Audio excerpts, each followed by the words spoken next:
Mumbai real estate से आज दो बड़े सिग्नल्स आए हैं। एक तरफ स्लम रीडेवलपमेंट का मैसिव स्केल और दूसरी तरफ कांदिवली में 3000 करोड़ का नया रेसिडेंशियल प्रोजेक्ट। सवाल है, क्या मुंबई का हाउसिंग लैंडस्केप क्वाइटली चेंज हो रहा है?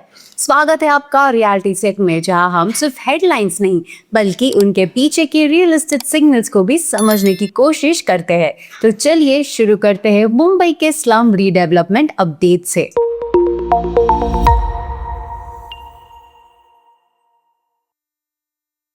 महाराष्ट्र इकोनॉमिक सर्वे 2025-26 के अकॉर्डिंग मुंबई में अब तक 2500 से ज्यादा SRA slum rehabilitation projects complete हो चुके हैं और लगभग 2.8 लाख स्लम फैमिलीज को फॉर्मल हाउसिंग मिल चुके हैं।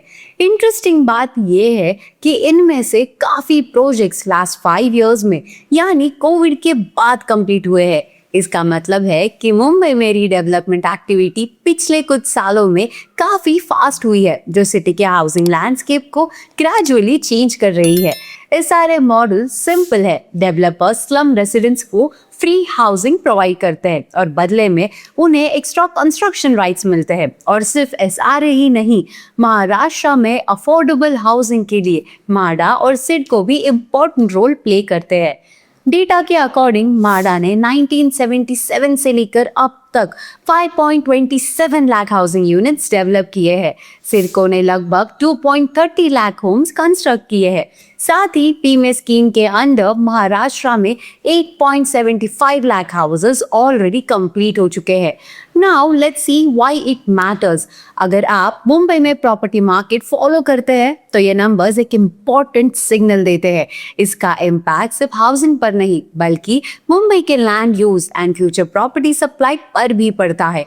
और जब रीडेवलपमेंट फास्ट होता है तो उसका impact surrounding property values and future development potential पर भी पड़ सकता है।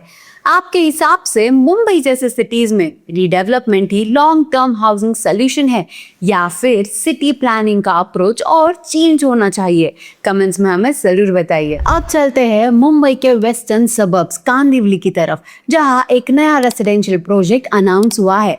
रेमंड रियल्टी ने कांदिवली में एक जॉइंट डेवलपमेंट प्रोजेक्ट साइन किया है, जिसका एस्टिमेटेड वैल्यू लगभग 3000 करोड़ बताया जा रहा है।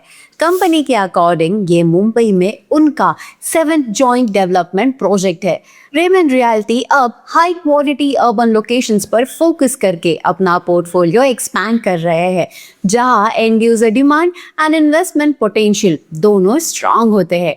इस प्रोजेक्ट के ऐड होने के बाद कंपनी के रियल एस्टेट पोर्टफोलियो का टोटल वैल्यू लगभग 43,000 करोड़ के आसपास पहुंच सकता है।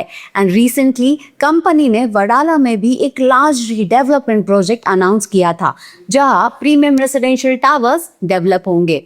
Now let's see why this matters. Kandivali जैसे एरियाज में नए प्रोजेक्ट्स आने से local infrastructure, roads, retail spaces and daily facilities improve होती है, जिससे वहां रहने वाले लोगों को बेटर कनेक्टिविटी, ज्यादा amenities and future property value growth का बेनिफिट मिल सकता है। आपके हिसाब से मुंबई में फ्यूचर डिमांड रीडेवलपमेंट प्रोजेक्ट से आएगी या ग्रीनफील्ड प्रोजेक्ट से? कमेंट में हमें जरूर बताएं। अगर आप रियल एस्टेट मार्केट को सिर्फ हेडलाइंस नहीं बल्कि इन्वेस्टमेंट सिग्नल्स की तरह समझना चाहते हैं तो वीडियो को लाइक करें, शेयर करें एंड nobrokerage.com को सब्सक्राइब करना ना भूलें। मिलते हैं नेक्स्ट एपिसोड में रियलिटी चेक के साथ।